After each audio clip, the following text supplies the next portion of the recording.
Thanks to those joining me live and to those that be joining me on archive. D-Style Boxing here. Been joined by Maestro and Joe Habib from Ringside Reporter.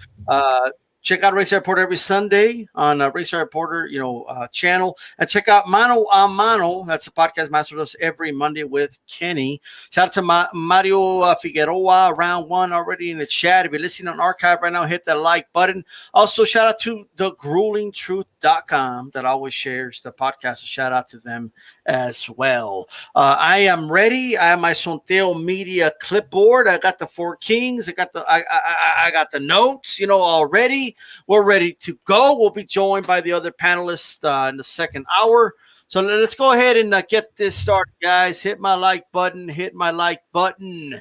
All right, man. This is the 35th edition of the Roundtable. How's it going, Mr. Sinister? How's it going? Mayweather versus Logan Paul does 1 million reported pay-per-view buys. In normal circumstances, people might say, hey, we did 1 million, man. 1 mil. A mil. What you think of the mil? You know what I mean? Well, is it a success? I was about to do that Dr. Evil, 1 million. I mean, it's a success under normal circumstances, but under these circumstances, it's not a success because Floyd says that, he made $100 million off of this fight. And he said he made $30 million just off of, 3 or 4 patches of endorsements on the trunks. He said that it wasn't a loss because of how much money he made. He said he robbed the bank, meaning he robbed people's bank accounts, people's pockets that purchased this pay-per-view. So considering the big financial projections that he made for himself by Floyd Money Mayweather standards, I don't think it can be considered a success. I mean, by other people's standards, probably, yeah, but by these standards, no. I mean, I'm going to hopefully hear from Joe Habib. He's run the numbers, and he'll obviously give us his perspective, but the numbers that I've run, it doesn't really look like it's a success, at least in terms of the way Floyd has presented it. Well, so what do you think, Beeb? Is this a success? Can we define it as a success in your opinion? Seems to have been a financial success for the fighters. Obviously, Floyd does embellish numbers. We know that. But for what they did and the amount of time and effort they put into the event, I think they made a pretty penny, both the guys. And for me, 1 million pay-per-view buys in this element right now with all of the piracy and illegal streams that are out there, I think them selling 1 million pay-per-view buys is very impressive, having to go up against all that. A lot of people that I talked to, not many of them did purchase the event. A lot of them were telling me that they weren't going to pay for it. So I am suspecting that most boxing fans did not pay for it, but I do suspect a lot of Logan Paul fans actually paid for it because, in my opinion, and I mentioned this earlier, they don't watch boxing regularly, so they may not be as savvy to boxing streams, and they are on the internet a lot, so they probably used the app and purchased it. A lot of them probably watched it on their phones or whatever. That's just my opinion. But as far as it being a financial success, I don't know all the numbers. I don't know how much it costs to promote the event and all that. But I would say, as far as the fighters go, they like I said, they got paid pretty well for what they were doing for an 8-round exhibition. I would guesstimate Floyd with his $10 million guarantee and Logan Paul with his $250,000 guarantee with their cuts of the pay-per-view revenue. The figures I came up with were $22,500,000 for Floyd and $2.75 million for Logan Paul. So those aren't bad numbers. But again, like I said, Floyd embellishes everything. So 100 million, 50 million. The press loves to run with these fake numbers, and they always do it. And then everyone starts regurgitating what they say. Yeah, Joe Rogan, $100 million, that's great. Like, he's running with it like it's factual. And, that's just a little frustrating and kind of ridiculous to listen to people talk sometimes. But it is what it is. Shout out to Darkness Has Fallen, the Fight Doctor, Mario Figueroa, and JC. How you guys doing? Bruce Goes. Thank you for membership and thank you for being here, brother. Haplotype. saying there was illegal streams for the McGregor fight as well with Floyd. And I remember that one did like 4.1 million. I don't think this one hit the mark, guys. I'm gonna have to call this one a bust. That's what I'm gonna have to call it. First of all, of course, the exaggerated numbers. We all know he didn't make 100 million because there's not 100 million to make in this fight. Okay, you just can't. It don't fit. It don't add up. You could give Floyd all the money, and none of the undercard fighters give Showtime nothing. The other companies, cable companies, nothing. Floyd could get all of it. It still doesn't add up. It's not even close. Remember, this fight was $50. $50, ladies and gentlemen. It just did over 1 million buys, according to reports. We don't even know those numbers are true, but assuming they're true, I have to be honest with you guys. I think this is a failure because, at least for Showtime, Showtime did this. I mean, it wasn't the excuse.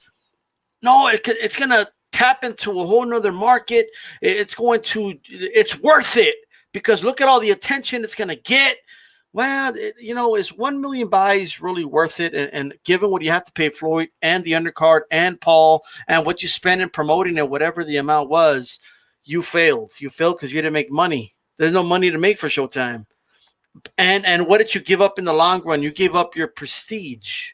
You gave up. You put the label of championship, Showtime Championship Boxing on it.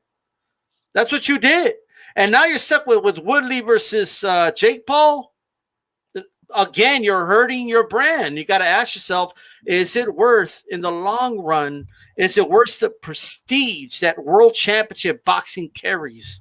To me, it just wasn't worth that. And that's all I got to say about that. Failure, in my opinion. I agree, D-Style. And they took a whole shit on the brand of World Championship Boxing or Showtime Championship Boxing. I had a disagreement with my partner, Kenny. He seemed to like the commentary by I forget these two dudes' names. They're from the Bronx as well, where I live. I can't remember their names. But DAZN and Matchroom. I didn't really think it was that funny. I didn't think it was that entertaining. I was actually missing Paulie, not Malik Naji, believe it or not, listening to those two guys. It was anything but Showtime Championship Boxing. Shout out to Duval Grind, Mr. Sinister Complex Mind. Hey, guys, make sure you hit that like button as you come in.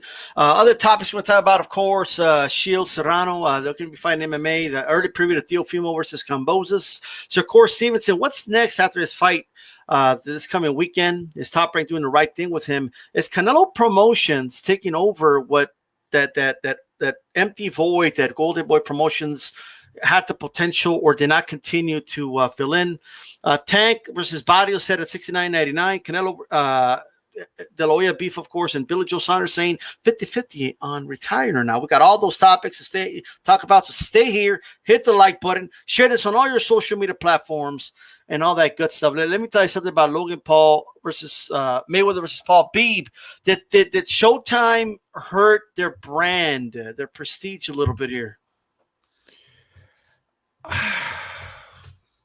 They tried to sell it as something other than boxing, but how can you sell something other than boxing when you have two guys in a ring with boxing gloves on? It was boxing. So you tried to sell it as championship boxing, as you said, and it just wasn't. And it didn't help any that Floyd Mayweather kept telling everybody how he was robbing the bank and basically telling everyone, if you bought it, I'm robbing you. You're an idiot for buying it, in other words. That's not really great promotion. So to answer your question, to cut to the chase and just answer your question, yeah, they did hurt their brand. And Floyd helped them hurt their brand by basically telling everyone that the fight wasn't really worth buying. And if you did buy it, you were an idiot. So, yeah, they hurt their brand. Something kind of connected with this.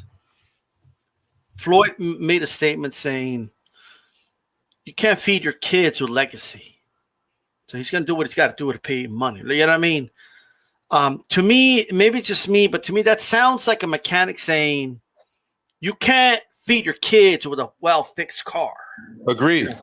You can't, a teacher saying you can't feed your kids by doing your job and teaching kids knowledge. You can't feed your kids by doing a good blueprint if you're an engineer. No, you got to hustle people. You got to get the money and run with it. That is a message he's putting out What do you think? What do you think, Maestro?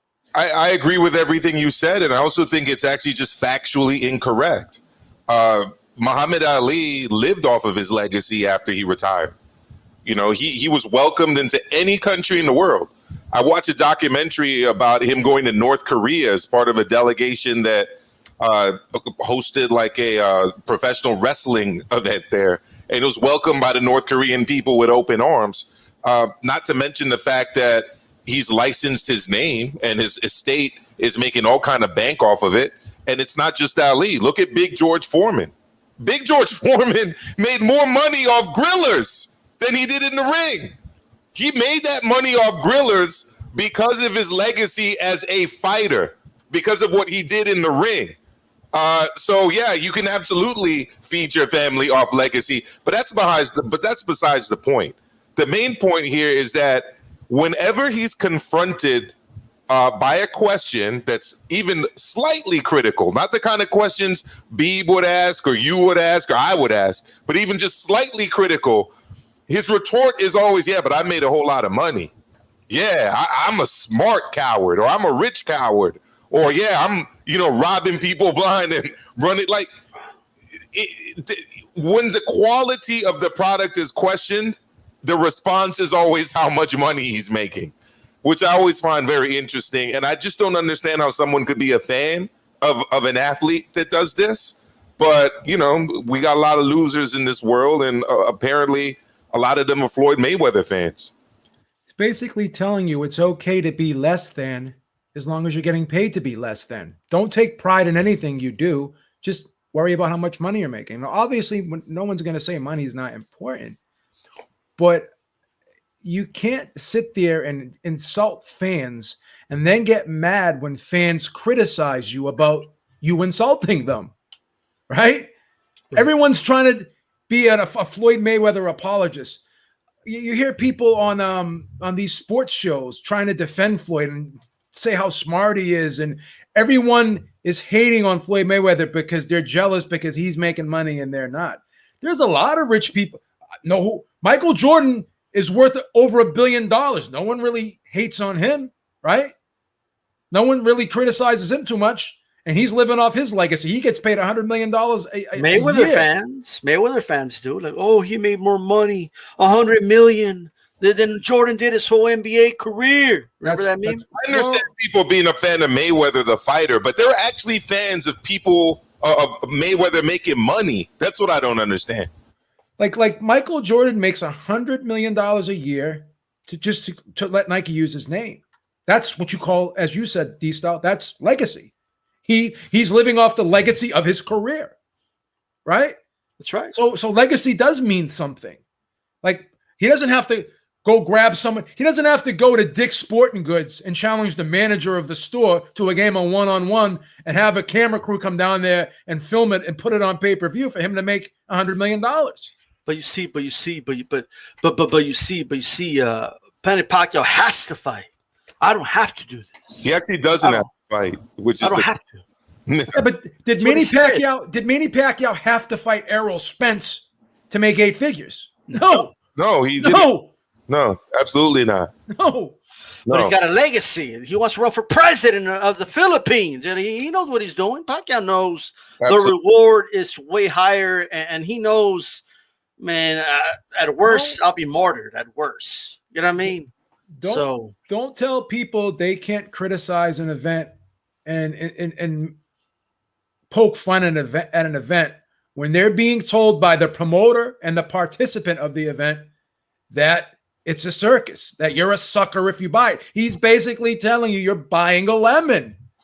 You know what? So why would you not echo his sentiments?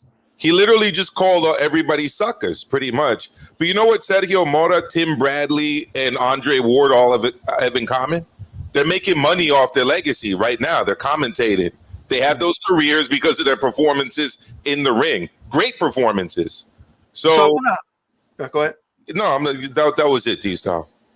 Well, look, at the end of the day, bust it is. Floyd could do what he wants, but he can't get mad about it, brother. I mean, he said something interesting, which is going to make me segue to this. He said, Top Rank, I never made 8 figures until I let Bob Arum. And, I wasn't really a pay-per-view star till then. Okay, fair enough. But now, Floyd, the roles have switched, Floyd. Floyd Mayweather Jr. is the promoter, or Mayweather Promotions is anyway, of Tank Davis, Gervonta Davis, who will be fighting Barrios on pay-per-view. The price tag is $69.99. All right. And there you go. But the question is this. For all the talking Floyd does about how Top Rank did with him, is Floyd doing it the right way? Is calling Tank Davis a pay-per-view star before he's actually a pay-per-view star really working? Is his profile growing? How do we grade Floyd as a promoter here? How is he handling Tank Davis's career? Beeb, I'll ask you first. I mean, he's guiding him the same way he guided his career in the second half, but he's not allowing Tank to have that same first half that he had. At some point in time, you're going to have to take a risk with this young man, Tank Davis.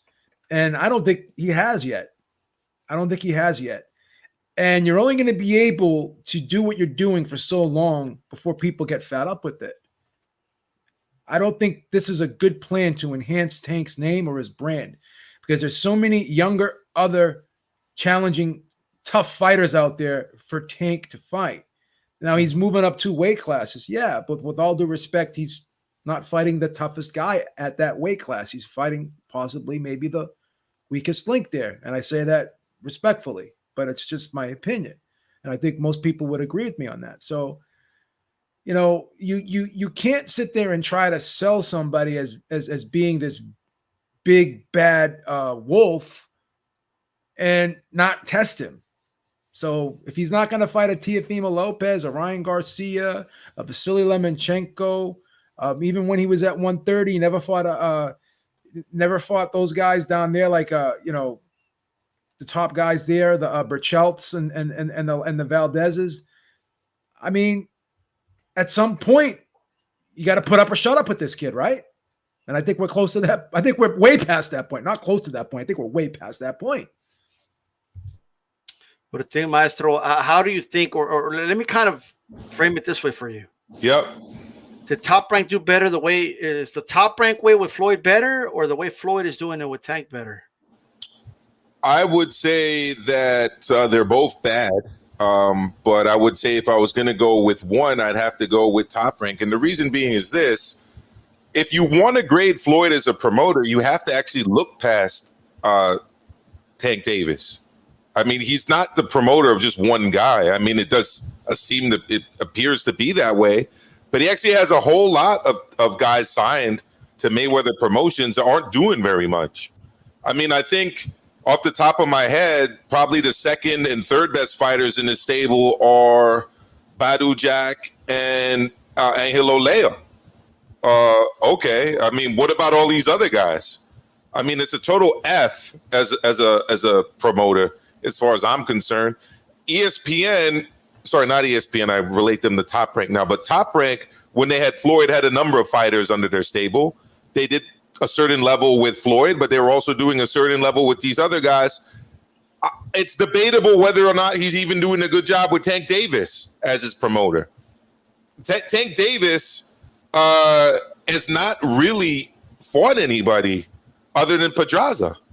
I mean, we can debate that, but I'm not that impressed with the trajectory of his career, and he's no longer in his early 20s anymore, where it's like, okay, well, you're in the building stages and we're not going to give you the best opposition. He's now entering his late 20s, if he's not there yet already. And that's literally the only guy of note in Floyd's stable. So, no, I don't think he's doing a very good job as a promoter. Yeah, I don't know, man. I don't think he's doing a good job with Tank at all. Just putting Tank on pay-per-view doesn't mean Tank is a pay-per-view star. You got to do more than that. Like he's got to become a star first.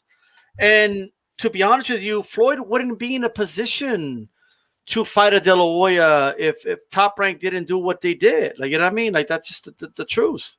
Like, he was known as the best pound-for-pound boxer in the world under Top Rank. All the fights that people look at and say, yeah, Floyd was a beast at 130, 135. Well, dude, you were unknown, and then they made something out of you on HBO. And granted, of course, I do think like Top Rank could only go so long.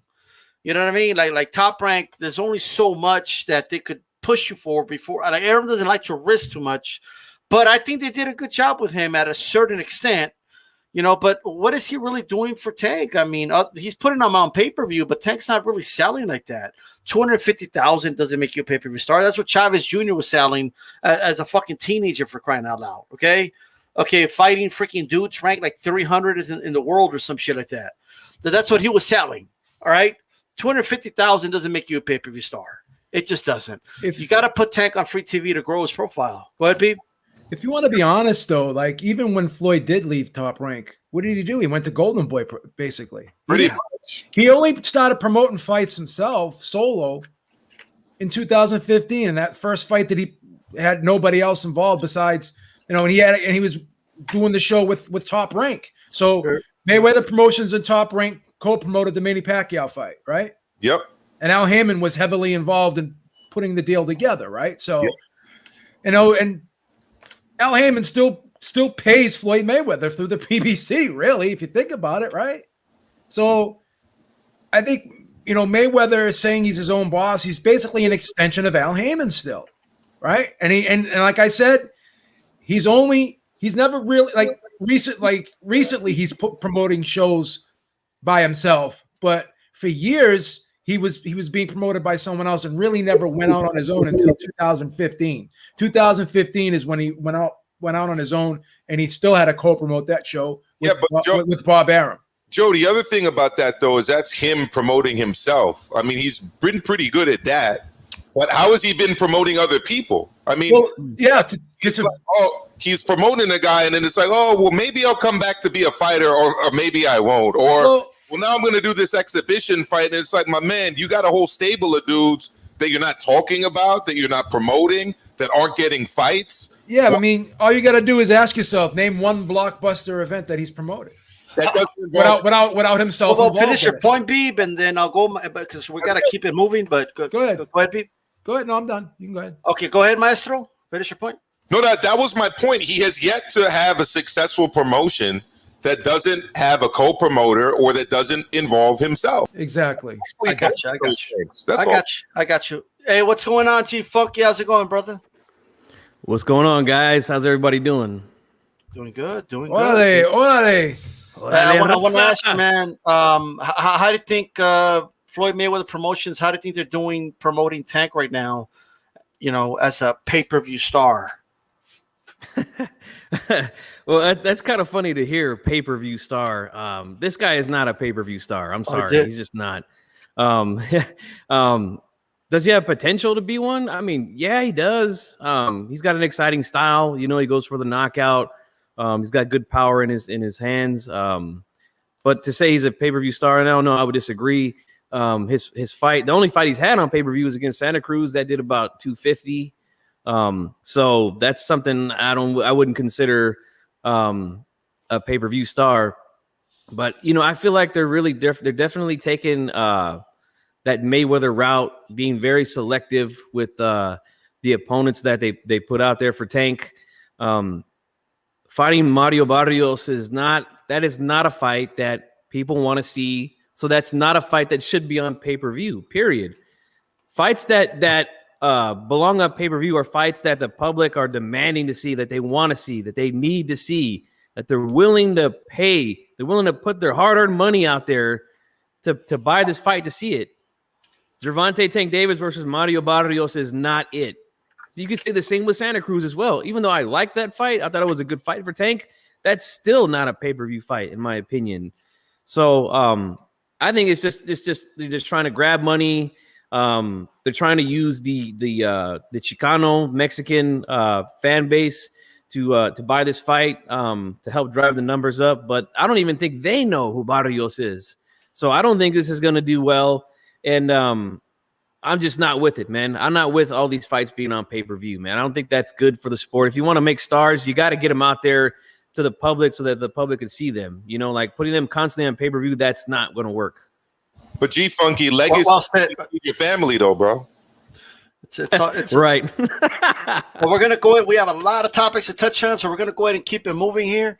Look, man, Clarissa Shields, she's gonna be fighting tonight, actually. So I don't know if it'll happen before or after we finish our show, but we'll get the results if it does happen before that. And then, of course, it's going to be on ESPN2. Amanda Serrano is going to be fighting on UFC Fight Pass.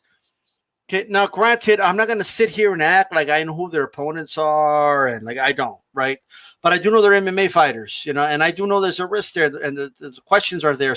Amanda's already fought MMA, you know. I mean, she's also won some Brazilian Jiu-Jitsu tournaments. She's done different. She's done MMA already. She's done pure Brazilian Jiu-Jitsu. She's obviously done boxing. Carissa, she's an Olympian. She's done boxing, but she hasn't done Brazilian Jiu-Jitsu.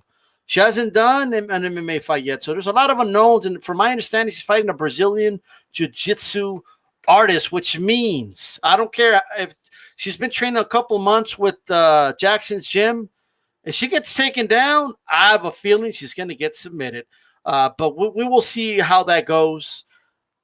My question, however, in this boxing show is, how long, you know, is this going to continue to be something normal? For how long are these women going to be, you know, be going to MMA? You know, it's kind of risky for them to be doing that. You know, Beeb, what do you make of this, man? For how long? For how long? And any thoughts you have on the fights?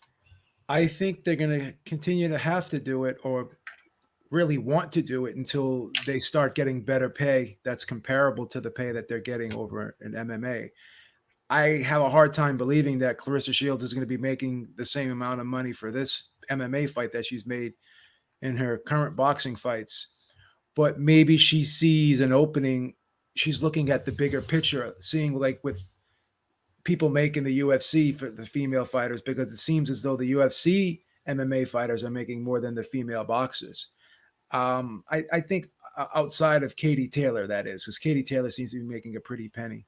But I think they're just trying to expand their profiles a little bit and test the waters over there and look at the big picture, as I said, to see if they could get some of that UFC female MMA fighting money, because I think that the UFC does pay females more money across the board than boxing pays females. It's much different than the men. So that's what I think. What do you, Maestro? Is this going to be a normal thing for a while? You know, I think it's going to take at least a generation before women's boxing is on par with women's martial arts, and I think that's going to be true with pay as well. Look, one thing that Jake Paul and Logan Paul, Jake Paul actually specifically, has shown us is that MMA does not really pay very well. Like, the guys he's fighting are making more to fight him than they made their entire careers.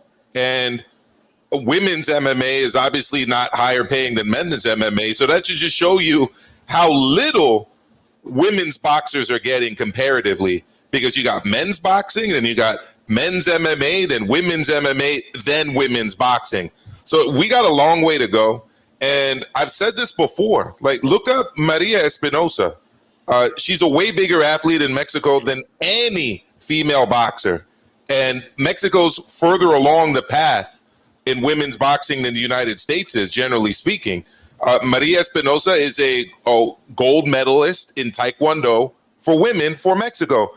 And the sport is a lot bigger worldwide, not just in Mexico, but here in the United States as well, than women's boxing is. And same is true with judo. Same is true with karate. And it's going to take boxing a long time to catch up, at least a generation. So until that happens, you know, I don't think we should be surprised if we continue to see people like Clarissa Shields go over to MMA. Okay. All right. Let me ask this before I go to Chief Funky. I saw what happened to Heather Hardy in one fight. She got busted up. And I think Amanda Serrano is an exception to the rule, because Amanda Serrano is training like an MMA fighter. Clarissa Shields went to an MMA gym, but it's not like she's been doing it. Like it's a little different. If Clarissa Shields on ESPN2 later tonight gets choked out, like taken down, dominated, choked out, I don't know what the optics of that's going to mean for women's boxing, but it can be good, especially when she's telling everybody she's the greatest boxer in the world. That's number one. And it may discourage some of these women boxers from going to MMA, right?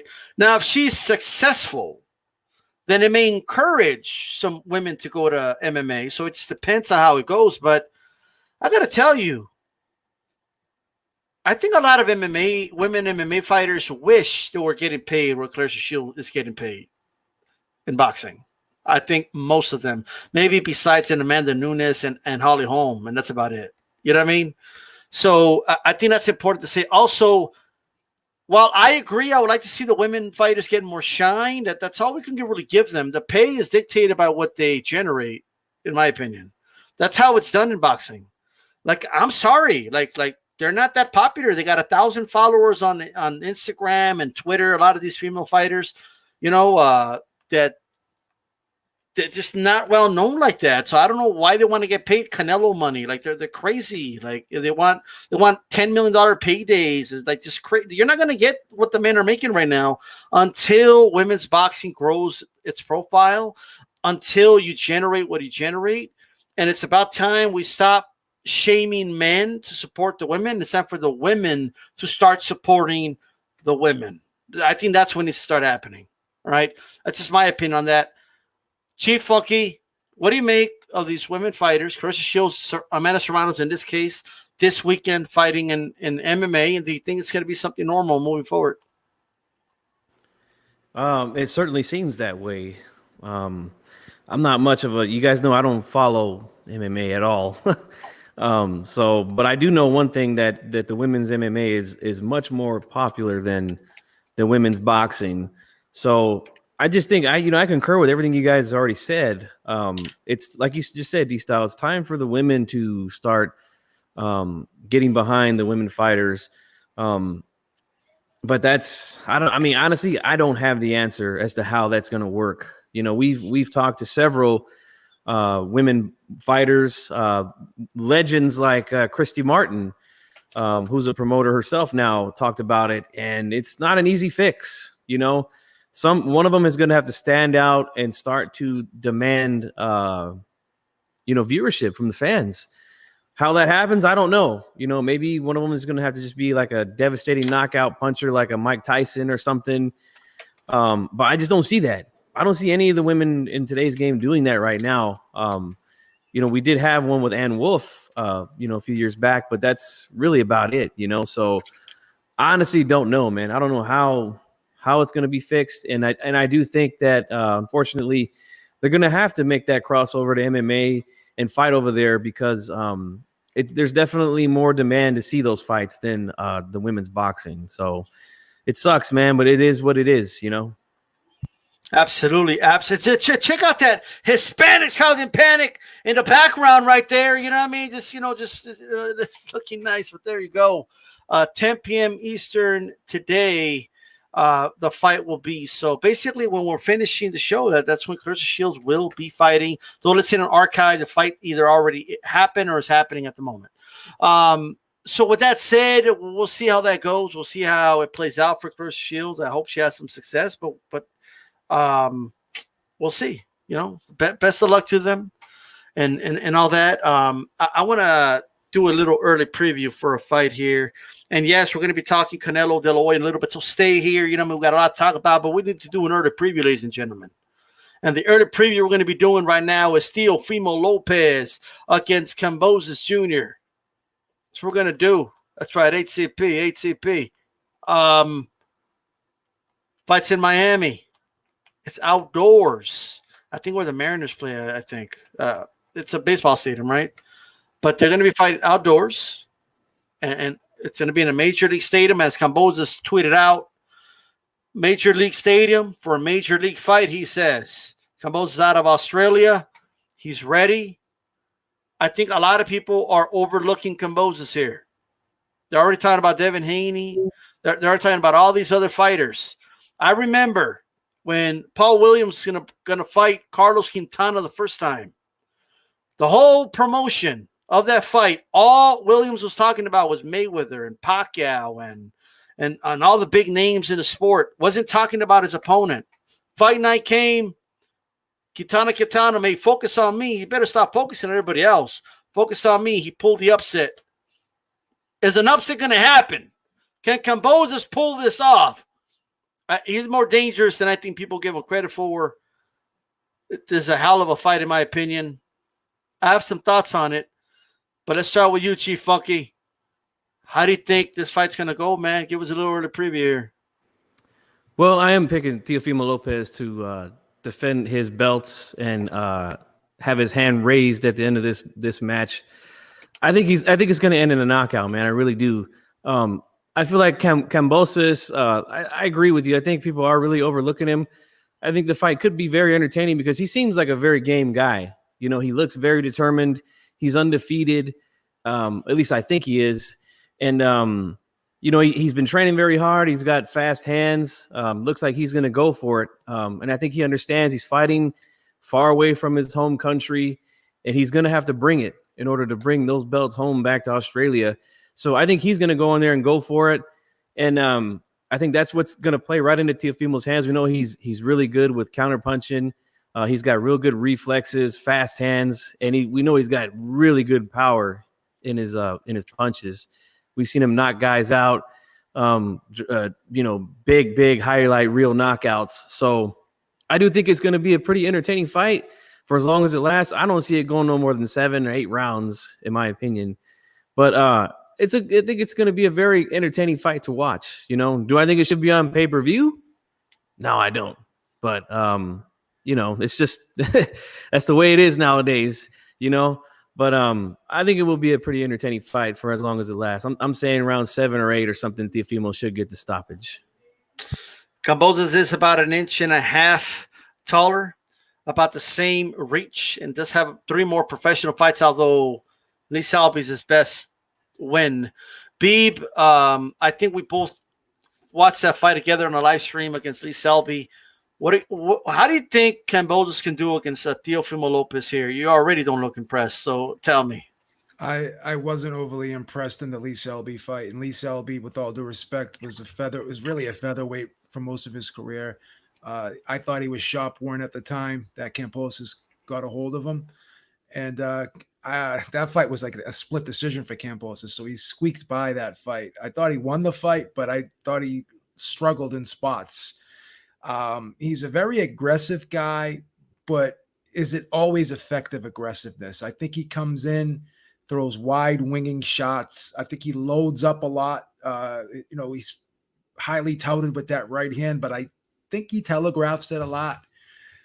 I don't see anything that he does that stands out to me. He doesn't have any dynamic qualities. I don't think he's a bad fighter, but I think his best attributes are the fact that he's very aggressive. He's in great shape. He's got a great stamina. I can't tell if he's got a good chin or not because Lee Selby's not a huge puncher, right? But Lee Selby was able to hit him quite frequently. So I don't think there's anything really overly impressive for me to say this guy has a shot against Teofimo Lopez. I think Teofimo Lopez is just going to be too fast, too quick, and too big and strong for this guy. And I think he's going to knock him out in 4 rounds. I don't think this fight's going to be remotely competitive. Remotely. I think it's going to be a blowout. Man, a blowout. Maestro, do we have a blowout in our hands? Or what do you think? Yeah, we've got a blowout.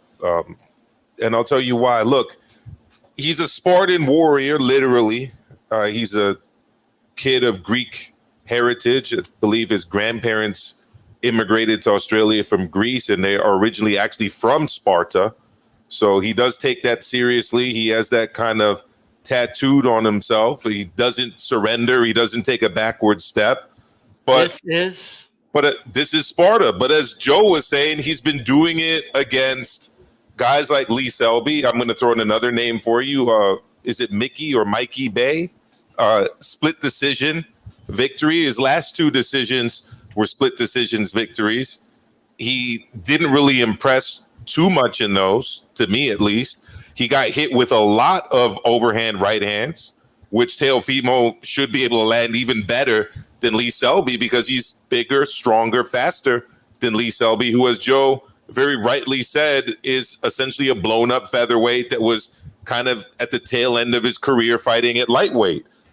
So will a brand new Kambosos that taps into his Spartan heritage, never surrender, never retreat, and show up and shock the world? I'm no longer going 100% against things, but it's a very small percentage of a chance that's going to happen. 99.9 or is it 97? You gotta I think it's like a 3% chance, margin for error there, 3.5% that, something might happen. I mean, you never know. Maybe he cuts him like Fury got cut in the fight against Otto Wallin, or Teofimo has some kind of injury or catches a bad flu or something the day. But I mean, anything can happen. But if the 2 guys are healthy, all things considered, based on their level of opposition, you got to go with Teofimo. I mean, look at the guys he's beaten going into this fight, and then the results he's had against them, right? And then you compare that to the results of Lee Selby, Mikey Bay. It's the writing's all on the wall, and I got to agree with Joe on this. All right. Okay. I mean, look, I get it. Okay. I get it. V-Style's got to be the one that tells you everybody how it is and how it's going to go down. I get it. Okay. Let me tell you something. Of course, Teofimo Lopez, I believe, is going to win the fight. I just don't think it's going to be the cakewalk people think it's going to be. I also think some factors here. It's an outdoor stadium. Humidity, even though it's late at night, we're talking about Florida. Humidity is going to kick in. Kambosos trains out of Florida. He's more used to that weather. Okay, he's more used to that climate than Teofimo Lopez, who's over in the dry heat in Nevada. Okay, after 4 or 5 rounds, I do believe that's going to play a key role and key factor, right, in this fight. All right, because of course, Teofimo Lopez is dangerous. I do believe Kambosos knows that. I think Kambosos will be very conservative in the first 3-4 rounds. And I think he'll win a couple rounds. I think it'll end. If it's not a late round stoppage, it will go a decision. And I don't know. I'm telling you, Beeb, the outdoor weather, humidity, it's going to play a factor, brother. All right? They're going to be fighting in Miami, bro. All right? You got to factor that in. Plus, he's fighting a Spartan warrior, bro. From Sparta. Like, think about that. Like, that has to count for something, B.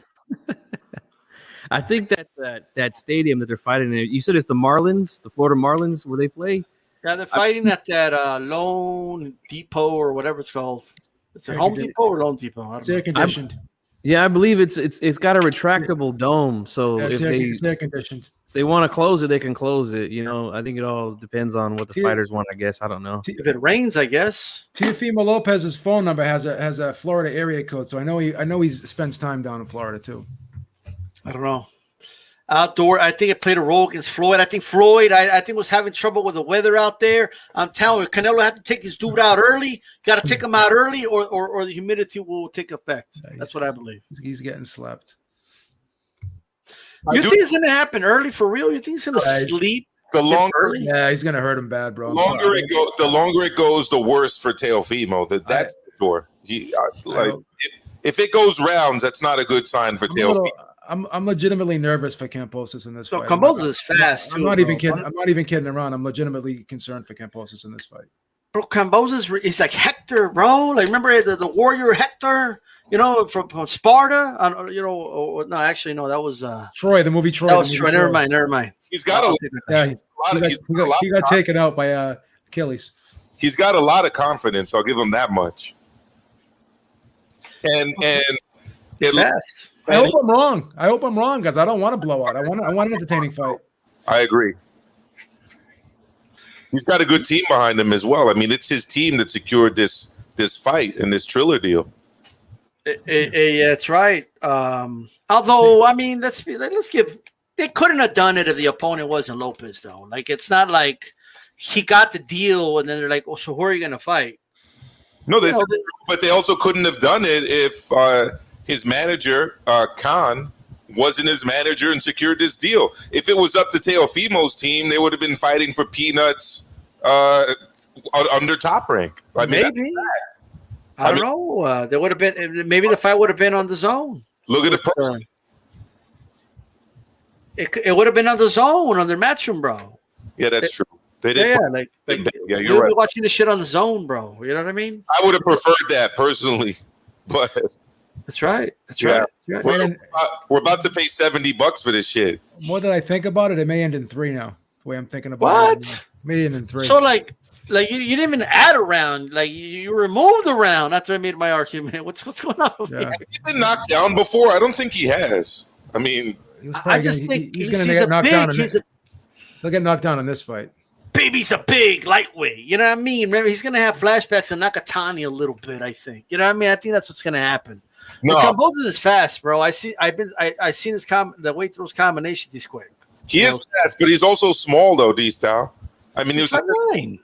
No, he's not. He's not 5'9". He's listed as 5'7", and I think that's when he's wearing his booster shoes at the breast. You know, he was his back foot was on his tippy toes when he stood next to Teofimo. I remember that. You're right. Dude's fooling everybody. Well, we're gonna find out that night. You know what I mean? Yeah. He might get slept early, but if he doesn't get slept early, I think it's gonna be a long, grueling fight. I think another Richard Comey performance. Like 8-4, 9-3 decision for Theo. I think you know what I mean. But now shout out to Theo Senior when we had him on. I did ask him about Kambosos when he was the mandatory. The fight wasn't official yet, and he said he reminded him of a lesser. Like he said, he reminds me of Magdaleno, just not as crafty, you know. And it should be an easy 3 or 4 round fight. Jesse Magdaleno? No, Diego, brother. They fought Diego. Oh yeah, right. Sorry, what am I? So that's who we compared him to. But I don't know. I think at this point of their careers, I think I would favor Kambosos. You know what I mean? 2.5, 3 rounds. So. We'll see. Hey, Christine's saying he's going to sleep. Kambosos is going to sleep, man. That's all I needed was Christine's endorsement. Putting about 1,000 on him now. Teofimo Lopez, fourth round. I don't think he's going to engage with Theo, man. I think he's going to move around. He might make it a little boring and stuff like that, but no, he doesn't do that. He doesn't fight like that. We'll see, man. He's going to be using his feet a lot early. That's what I think. They know Teofimo is a strong puncher, bro. They know that. Okay. How do you think they're going to start the fight? You think he's gonna go guns blazing against Teofimo? D-Style, you're a phenomenal promoter. I like that. Spartan D-Style, he doesn't take a backward step. He's a great promoter. Dude on himself. Yeah, I'm not trying to get a check from Triller. I'm just calling it like I see it. D-Style Promotions, I love it. I'd love to get a check from Triller. By the way, shout out to Jim Lampley. That's the only reason I'm excited about this fight. Hey, will Jim Lampley cry after the fight? He's gonna cry, man. Yeah, he might cry at the beginning. I'm so glad I'm back. I was about to say that, G Funky.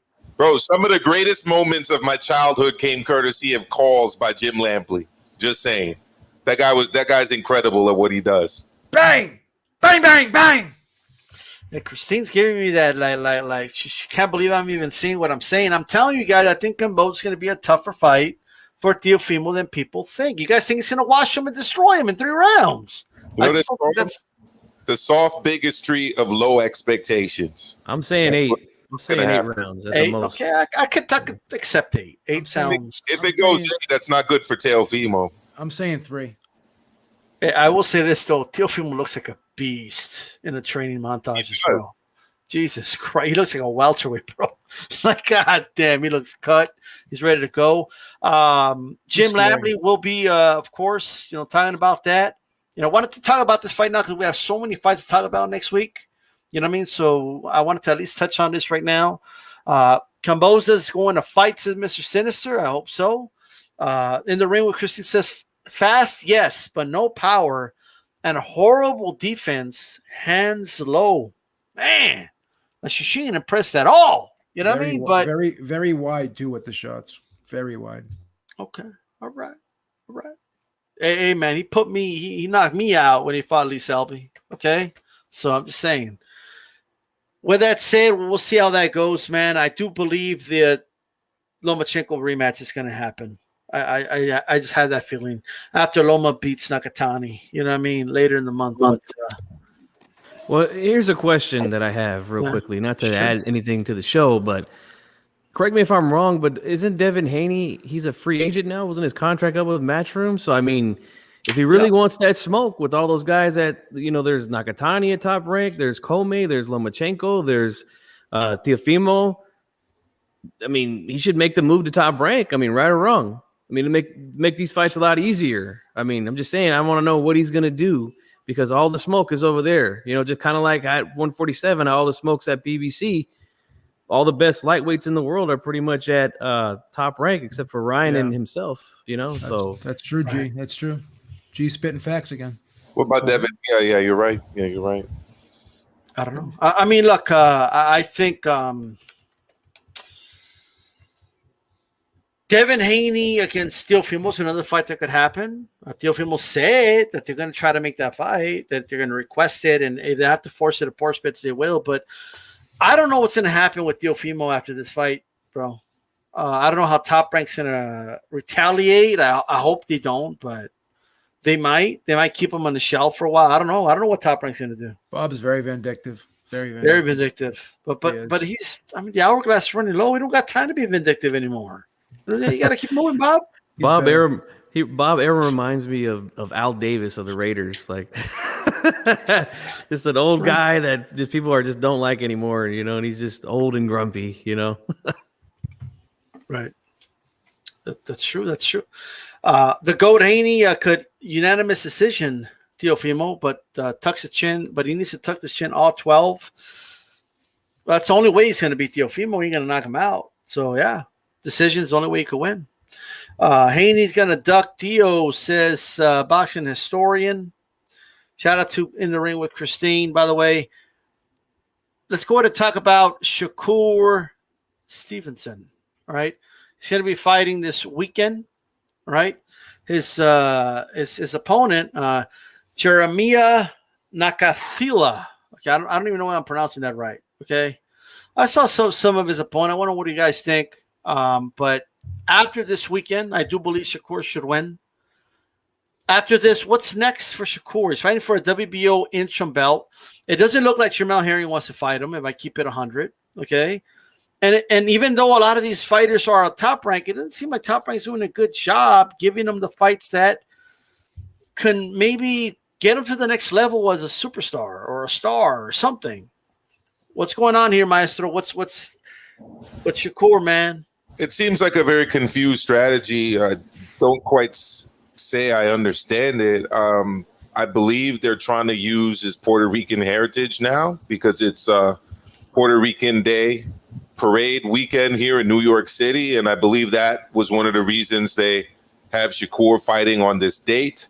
But then it's weird because they've never really played up his Puerto Rican heritage much up until this point. And even now they're not really doing it. So, Top Rank always tries to go the ethnic route when all things else fail. I don't really think they've done a very good job with Shakur. He's a very good boxer, but they haven't really lined him up with the opponents that would allow him to kind of showcase himself in the way that I would like to see him showcased. He's obviously very talented, but the matchmaking I don't think has been very good. I mean, the last fight I saw was not very good. There was the one where there was like the heat between him and his opponent because of the whole sister drama. It was like the whole Jerry Springer show thing playing out before and after the fight. But I mean, other than that, there hasn't really been much to his promotion. So we'll see if they try to turn him into the next Puerto Rican star or Puerto Rican American star. I think that's the route they're going to try to go. But I can't really say I'm excited about this fight. That's for sure. I'm not. Beeb, what do you think about his upcoming fight, and what do you think should happen next year? How do you feel about Top Rank handling him? not crazy about the upcoming fight. It would be nice if Valdez and Herring were able to square off in a unification and he got the winner, right? That would be something nice to see. That's what I would like. But I think that these opponents aren't really they're not really stellar opponents. There's nothing to really get excited about. I have to be honest about that. And I don't know if it's because he doesn't want to fight some of these other guys or if his management is holding him back. It's hard to really say. It really is hard. It's hard to say, but something doesn't seem right with the way he's being moved at this stage because he's been so highly touted as soon as he turned pro coming out of the Olympics. And it's been a little while now, and there just really hasn't been that opponent that is going to elevate him yet. And he needs one of those types of fights right about now. But I think Chief Funky, and I want to add this with you, Chief Funky, because I know you did that ride and die with Valdez. You know, you were Team Valdez all the way when he beat Burchell. You know what I mean? But I think that's a fight that could be made, and I don't see why it shouldn't be made, to be honest. But Valdez did move up, and maybe he just couldn't make the weight no more. But now they're in the same weight class. Is that a fight that they're both with Top Rank that Top Rank should be pushing to make? I'm not saying like right now, but at some point while they're both in the same division. Absolutely, I think so. I like that fight. It's a good fight. Both guys have expressed that they want that fight. I know Shakur has said it going into the Burchell fight. He said, I want the winner. He thought Burchell was going to win like a lot of people. Had to throw that out there. But after Valdez gets the win, he's like, hey, man, I'll fight Shakur. You know, it's not a big deal. I think that probably they'll try to match Herring with Valdez first, and then maybe Shakur the winner. You know, here's my honest opinion on Shakur Stevenson. I actually like Shakur. I think out of all the young guys with potential from 130 to 135, this is not including guys like Lomachenko or Teofimo, but I think that he's probably the most talented out of all of them, and I've been the most impressed with him, more than Ryan, more than Haney, more than Colbert. And I know Haney's a champion, but I honestly don't feel like they move him like a champion. His fans don't even speak about him like he's a champion, even though he's got a belt. But I think that Shakur is better than all those guys, and or will be better than those guys. But I just don't feel like they're ready to push him up to that next level. He might feel it. You know, he does a lot of talking on Twitter. He might feel like he's prepared to take on just about anybody and beat anybody at 130 or 135. But I don't believe that they feel like he's ready just yet. I agree with you, Joe. I don't think that I'm not excited about this fight this weekend. I feel like this is going to be another showcase fight, which is okay. Now they really got to start pushing this guy though, getting him in there with some better opponents. He's an Olympian, so they can use that to promote him. I know now you mentioned the Puerto Rican side of him. They're starting to use that as well. So there is some potential there to make some good money and to turn this kid into a big star. And I think he's got star-like talent for sure. But we'll see, man. But in my personal opinion, I just don't think Top Rank believes he's ready to make that step just yet. Maybe they need to see a few more things out of him, and then they'll move him to the next level. That's my opinion on it. Okay. All right. Well, look, man, I feel like a couple of things here. Okay. First of all, I think Top Rank, there's really no excuse as to why you haven't gotten Shakur one of these big fights, because you have a lot of talent under your umbrella, under your banner, in-house.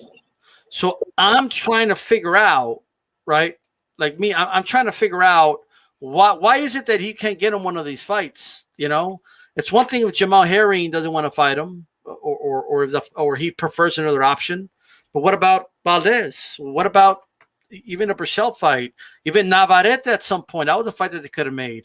But I'm trying to understand, why can't Top Rank make it happen? And are they going to? Is Shakur content with this? Man, maybe he's just content with like, okay, I'll just take whatever and easy money, easy fights. But that's how I feel. Hey, how's it going, Christine?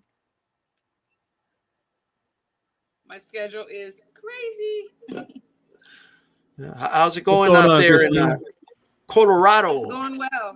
It's going well. You just said something that I have to rebut really quickly. You were saying that Jermell Herring did not want to fight Shakur. Well, that's not true. That hasn't. He's never said that. I've never heard him say that. And I think he probably is going to move up anyway. But if he had to fight the fight, I'm sure he would. I don't know him backing down from anybody. Well, I'm not saying he's scared or something. I'm just saying it looks like he'll rather fight Valdez. Well, Valdez is a tough fight too. I mean, you can't go wrong with either one. But I think he's trying to go for what he believes is a bigger fight, like a bigger payday. But yeah, absolutely. I mean, I'm just looking at from Shakur's position and what's Top Rank going to do with him, you know? Yeah, absolutely. And like I said, I know Jermell and Shakur have been in camp together. And so there's, of course you're not friends once you get in the ring, but there's that too. So, you never know. But yeah, definitely I don't know anybody right now that could fight Shakur at 130. If he moved up to 35 or 40, which would be really big, there's plenty, but I don't see anybody beating him at 130 in the 130 division. So you don't think Jamal Herring could beat him? Well, I don't know.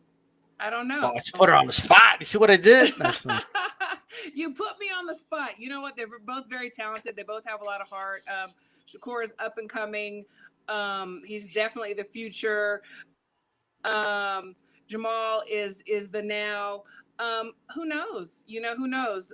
It would be a very interesting fight. Very interesting. Well, how do you feel Top Rank is doing with Shakur? Do you think they've done just fine since they picked him up after he won a silver medal, or do you think they could do better? I think they've done better with him than Bud or Tio and even Herring. But could he be a bigger star? Possibly. But I think that they've done him better than the other guys that they have, honestly. All right. Well, we'll see what happened with Shakur. I mean, I just kind of want to see him in that fight where I feel like there's a possibility that he could lose, and he hasn't been in that fight. He can get tested. And I don't know who could give him that. I really don't. I think the Hoya Gonzalez win is a little underrated. I think Hoyt's pretty good. We saw that when he beat Mariaga, but that's about it, though. You know what I mean? Plus, no one really believes they both win 100% in that fight. That is it, D-Style. There's nothing else. That's literally it. Yeah. I think Alex Fresco in the chat brings up a good fight. He says Burchelt, good test will be Burchelt. He comes forward, and we'll see if Shakur can box and keep Burchelt off him. I think that would be a massive step up. Burchelt, I mean, we've seen him. He took a hell of a lot of power shots from Valdez, and Valdez can punch. This guy can crack. And it took him 10 rounds to get him out of there. He walked through a lot of big shots. He got hurt from some of them, but he's so big and so strong. That would be a hell of a test for Shakur if that fight happens. I like that fight. It's a good perfect for sure. It's a good fight, G. He says he wants to go to 135, and that he'd only really consider 130, I think, for a rematch, and that's about it. But he's made his intentions clear of fighting at 135 moving forward. So, Maestro, you're a teacher. You give Top Rank a grade how they handled Shakur Stevenson's career. We're talking about him, so it's not a fail. He's fighting in the main event on an ESPN card, so I also can't say they failed, but it's pretty much a C. I can't really give them more than that. And shout out to Xander Zayas, who'll be on that card as well. So Xander. That's right. He's the Puerto Rican star. Yeah, he's gonna be. That's for sure. It's a lot to go. And for those that don't know, yes, Shakur Stevenson's half Puerto Rican. All right. Now people saying, "Oh, we didn't know." You were listening to HCP, you would have known like months ago. All right. So I'm letting you guys know right now. But Billy Joe Saunders. Before we talk about the Canelo, because we have a lot to unpack with the Canelo, De La Hoya, Goldenboy. We're going to get to that, guys, so stay tuned. Hit my like button, all right? Let's get two more likes. There's people lurking. Two people gave me a thumbs down instead of a thumbs up. We could have been to 30 likes already. Hit that like button, Okay, it's free. If you're watching on your cell phone right now, you can press that little X. Okay, it brings down the chat. You can press the thumbs up and then press the chat again. It'll bring it back up. And then you could chat away. You know what I mean? It's all good. Check it out. Billy Joe Saunders comes out. He's 50-50. He might retire. He might not retire. He doesn't know, right? It may be he got an $8 million payday. I think he feels good about himself right now. Okay, but he might come back. I don't know. He also said, I was shaking my head in the corner saying, no way. No, I don't want to stop fighting. No. That's what he said. He shook his head about. And I'm seeing Beeb shake his head. So Beeb, talk to me. I think he's going to retire. I'm seeing him riding around in cars, singing songs on the radio to his, chilling. Oh, man, this is depressing. I'm going to make myself a drink now. This is depressing. Yeah, I mean, I don't think he's coming back. And I have no problem with him not being able to continue in that fight with Canelo. I think he was injured to the point where he wasn't going to be able to defend himself properly. I have no problem when fighters just pull themselves out of fights. I would wish that the corner did it more often. And I think the corner did do it for him, which I commend the corner for doing it in that instance. But I think the corner needs to do it more. If a guy doesn't look like he's in condition to defend himself, then pull him out of there. Because as I've said several times, and I hate to beat a dead horse, if you have an injury and you go out there with the injury and you keep getting pounded on that same area, it's just going to become worse, and it's going to delay the healing process, and it's going to put you on the shelf longer, and you won't be able to fight and feed your family. So I have no problem with that, but I don't think he's coming back. I think he's retiring. But what about shaking his head? He said, no, I wanted to continue. That's why I shook my head, he said. Well, I don't believe him. Oh, we'll get you. Okay, all right. Maestro, go ahead, brother. I know you want to go, so let's go. What do you think about this? The fact is, we can only just speculate because you hear all kinds of things. We're even hearing different things from his corner. I mean, Mark Tibbs was saying one thing. Ben Davidson was saying another. Apparently, Ben Davidson was whispering in his ear, and he was shaking his head no to that. And according to Ben Davidson, he was actually saying that he'd switch from southpaw to orthodox to protect the eye. But I wasn't there. I don't necessarily know what was said. But to read his quotes, he says, I could see like 2 or 3 all the time. And I realized after 30 seconds, it wasn't my legs, it was my eye.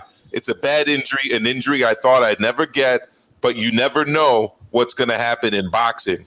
So, yeah, I mean, he also went on to say he got hit by a world-class fighter with a world-class shot. So, I mean, if he can fight again, I'd like to see him again, but I've never felt that 168 was his ideal weight class anyways. I've always felt it was 160. Gotcha. Christine, what do you make, man? 50-50. He's on the fence about retiring. And do you believe him that he shook his head saying, no, I don't want to stop? That's why he was shaking his head. He should. I mean, if he wants to retire, he should. I think he fought the biggest fight that he can fight of his career. He got a great payday, and ultimately it's about your health. The orbital injury is one of the worst injuries you can get. I mean, you can lose your eye. There's so many things that can happen. Do I believe that he didn't want to stop the fight? I think at that moment, he wanted it to be stopped. Maybe that he thinks about it and he heard all the criticism from people that aren't in the ring or never been in the ring. He thought, well, maybe I could have gone on. But could he have won? He wasn't going to win. So the corner did the right thing, and I don't believe that he did not want to continue. I think he wanted it to stop. I think he wanted to not continue. I'm sorry. And if he retires, he's a great fighter, but honestly, am I going to miss seeing him? Probably not. No. July 24th is the Wilder Fury fight. I didn't say you were a liar. I was saying July 24th. What? But I just promoted the fight, July 24th. But Chief Fucky, talk to us, brother. Talk to us. Well, what do you make, man? 50-50 on retirement? Do you think he should retire or not retire? What's your opinion on that? And what do you make? He said, no, I want to continue. No, don't stop the fight. That's why he was shaking his head. Well, I don't know about that, man. I honestly haven't gone back and watched that fight or I mean, at least watch that part of the fight where they were in the corner. That I don't know. You know, I can't say whether he said yes or no. He wanted to continue. Who knows? I would say this: it takes a hell of a lot to continue to fight with the kind of injury that he had. You know, so it's understandable if he just decided to say, you know what, I'm through. I don't want to fight no more. We as boxing fans were very tough on the fighters. You know, we all called it quitting because I mean they did stop the fight, and he didn't seem like he was like, no, I want to fight. I want to continue. You know, like I remember when one of my favorite fighters from my hometown of Sacramento, Diego Corrales, literally got his mouthpiece broken and it pierced through the top of his lip up here. Literally had a hole right in his face from it, pouring blood out. He did not want to quit. The doctor stopped the fight. He was yelling like, no, give me another round. I think I can get this guy out of here, you know. If I had seen something like that from Saunders, then I might be able to believe what he's saying about how, he's saying, no, I never said no, I didn't want to continue. But it is sad to hear a fighter say I'm 50-50 on the fence, that's not good talk. So I'm not very optimistic that he's going to come back. Can he do it though? I believe he can, but the language that he's using, that doesn't sound very promising to me, 50-50 on the fence. Like that's not good. So here's to your career, Saunders. Damn. But you know what, though? Like, I've heard guys say, I'm done. I'm never coming back. And then they come back. So 50-50 to me is probable he is going to come back. There's no fight. Oh, it's my turn, brother. It's my turn. Let me flow. But look. Go ahead, Amilcar. Go ahead. Make your point. Go ahead. No, I was just going to say the Corrales example is interesting, too, because he spit his mouthpiece out multiple times in the Castillo fight, and the ref could have actually stopped it for doing that. But people react differently in all kinds of ways to different fights. You could say that was a time-wasting measure, but other people could have said it was an attempt to get out of the fight. But I digress. And I'm a huge Corrales fan. All right. So, look, 50-50.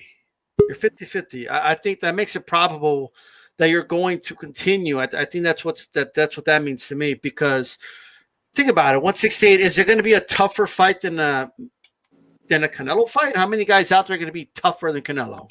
A harder fight than Canelo, right? Like there's not that many. You could still make $2-3 million, a mil here and there. I do think we're going to see Billy Joe Saunders back in the ring again. He's not that up. He's not up there in age like that. And I predict anyway, we will see him again. Also, as far as shaking your head, I mean, I heard Ben Davidson ask him like 3 questions, which he was shaking his head to all of them. I don't really believe he was saying no, shaking his head like, no, I want to continue. Like, because I've seen fighters that want to continue when they shouldn't, like Margarito, right? It comes to mind. Right, with that grotesque eye, and he was protesting immediately. Fighters that want to continue make it known right away in most cases that they wanted to continue. Okay, Vitaly Klitschko comes to mind after the Lewis when they stopped the Lewis fight. He was protesting, So I didn't see Billy Joe do that. I think Billy Joe sat there and said, "Yeah, I'm good." Okay, hey, what's going on, Calix? What's good? How's everybody doing? Good, man. Good, brother. Before we move to the main topic here, I want to ask you, brother, what do you make of Billy Joe saying he's 50-50 on retirement? And the reason he was shaking his head was saying, no, I can't believe they're stopping the fight. No, I want to continue. What do you make of that? I think he'll be back. And I said that in my podcast earlier, is I think it's going to be against I think a UK guy is going to start popping off that is inferior to what he was just in there with Canelo. And there's going to be a big money offer for a UK fight for him, maybe a year and a half from now, and he'll be back for a couple million. Like you just said, 2 to 3 million. Somebody will throw him an offer and he'll be back. So I'm not buying that he's retiring, but sometimes you see these guys when they take that L, they don't know how to handle it. Like a Prince Nassim Hamed, he fought one more time after that against mediocre opposition and was never the same and just retired. We see that with Deontay Wilder right now. He took an L and he's acting completely different. So some guys just don't know how to handle the L. It takes away from their aura. But I think with Billy Joe Saunders, he'll be back. And I don't know what happened in the corner, but I don't think Billy Joe Saunders wanted to continue, and the corner did the right thing, man, by stopping that fight. Regardless, Are you in the camp that he was shaking his head, saying, "Nah, I wanted to continue"? Do you believe him or not? no. Man, no, nobody And believes that's Billy just Joe. that's just an opinion, but I don't Right, right. I don't know what happened in that corner. But I just don't think he was vehemently shaking his head or protesting like, "Don't stop this fight." We've seen that from fighters. Don't stop this fight. He was ready, man. And they did him a great service in that corner, though, from stopping the fight and protecting him from himself if he did want to go on, because the ninth round, it was going to get ugly, man. It was going to get ugly. Does anyone in the panel believe that he was shaking his head because he did not want the fight to stop? I don't believe it because I didn't see it. And I think you brought up a really good point, D-Style, as far as like Klitschko and a few other fighters that you named in that situation where like Margarito, when they stopped the fight for him against Cotto, those fighters felt like they were in that fight. And Saunders was in this fight. You know, he was winning rounds. So there was no strong protest. So I can't believe him. I think he was probably relieved that the fight was stopped. I remember when Anthony Joshua got stopped by Andy Ruiz here in New York, and he turned his back. He was hunched over the ropes, and he was being given commands. And up until the point where the fight was stopped, there was no indication that he wanted to continue. But then, right when the fight was stopped, then there was like a very soft like objection to it. But you could kind of see that he kind of agreed that the fight was stopped. I kind of think that Billy Joe probably did feel relief that the fight was stopped. I know I would have felt relieved. His fucking eye was broken. Absolutely. We're going to go ahead, man. And for everybody in the chat, thanks for everybody that's tuning in. Make sure you hit the like button. We're about to get to this, the topic of the day, the main event of the evening, ladies and gentlemen, right? First question I want to ask, though, is this. For those that don't know, Canelo will be promoting some events in Mexico. He has a partnership with Matchroom and DAZN. So he's doing his thing. He's promoting in Mexico. He's an active fighter, like all the above. He's got the Canelo team going on, or he's got the Ryan Garcias, Andy Ruiz's, Valdez. He's got a whole crew there that he's doing his thing with. So he's doing an all the above approach. He's still young. He's only 30 years old. All right. And right now, I want to get your all's thoughts on that first. Okay. Calix, what do you make of Canelo making these moves, brother? I love it. And he's doing what De La Hoya did, right? Around the same time. So it's kind of sticking it to Oscar at the same time, which is good. But I just want to see the smaller cards come back, like the action cards come back to where, remember when we had Friday night fights? We knew to go there, Showbox on Friday nights. If you're old enough, USA Tuesday night fights. I want to see these types of cards come back. So if you have promoters like Canelo interested in doing this, teaming up with other guys to put on fights that have average guys, or not so much average guys, but guys on the come up that are evenly matched. I want to see entertaining fights again of that level. I don't want to just see big name fights and mismatches. I want to see those the ESPN Friday night fight cards, show boxes come back, make a strong comeback. So if this is something like that, I'm all for it. But good for Canelo. Well said. What do you make of it, Maestro? Him making these moves. I just think he's making Oscar look pretty bad. I mean, hot take. I think that the best period in Goldenboy, really since Oscar retired at least, was when Richard Schaefer was running Goldenboy. Well, not to cut you off, but just we're going to touch on that. I promise you. But first, what did you make of Canelo making the moves and all that? Yeah, I mean, I'll be honest. I'm not a big fan of fighters working as promoters while they're fighting, at least promoting other people. I don't really think that that's really been successful in the past. Anthony Joshua's kind of doing it now as a manager. The reason I think it may work for Joshua and may work for Canelo is because they've hired teams of people to do it, and they're not really like the hands-on people in terms of managing and promoting respectively. But generally, I don't like it when fighters are promoting other people, because it's like, it's kind of like a conflict of interest. It's like you're really going to be promoting yourself more than anybody else. I mean, even Floyd, who's retired now, can't seem to just focus on promoting his own fighters and seems to be obsessed with promoting himself. So I just hope that Canelo's going to be focused on fighting and that he's hired a team of people that will be focused on promoting these fighters. But if that's the case, I think it's a good thing.